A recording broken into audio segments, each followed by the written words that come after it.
இன்றைக்கு நாம வாராக்கடன் வருவதற்கு வாராகி வழிபாடு பற்றியும் திரவிய அபிஷேகத்தால வரும் திருப்பம் பற்றியும் தெரிந்து கொள்ளலாம். உண்ண உணவும் உடுத்த உடையும் மனிதனுக்கு அத்தியாவசியமான ஒன்று. மக்கள் தொகை புற்றீசலாக பெருகி வரும் இந்தியா போன்ற நாட்டில் வறுமை கோட்டுக்கு கீழே பல கோடி வறுமையினர் வாழ்ந்து வருகின்றார்கள். துன்பப்படுவோர்களுக்கு துணையாக இருந்து நல்வாழ்வு நல்குவாள் வாராகி. இதுக்கு எளிய பரிகாரம் செய்வது அவசியம். வீட்டில் பூஜை அறையில வாராகி படத்துக்கு முன்னாடி நுனி வாழை இலையை போட்டு அதுல பச்சரிசியை பரப்பணும். 3 தேங்காய்களை உடைத்து 6 முடிகளும் பசு நெய் ஊற்றி தாமரை தண்டு திரி போட்டு தீபம் ஏற்றி வழிபடணும்.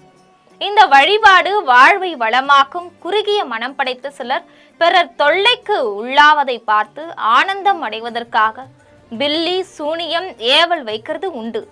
இதனால அவதிப்படுவோர் பலர்.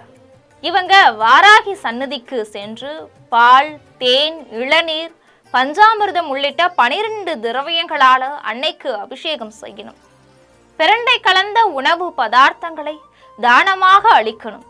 இதனால தீமை குறைந்து நன்மை ஏற்படும். சில குழந்தைகள் திக்கி திக்கி பேசுவாங்க. சரளமா பேச முடியாம திண்டாடுறத நம்ம பார்த்து இருக்கிறோம்.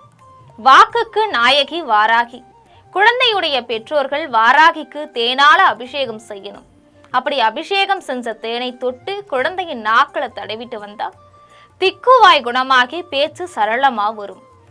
நம்மிடம் கடன் வாங்கியவர் அதை திருப்பி செலுத்தாமல் நீண்ட நாட்களாக இழுத்தடிக்கிறார் அப்படின்னா வாராகியை சரணடையுங்கள்.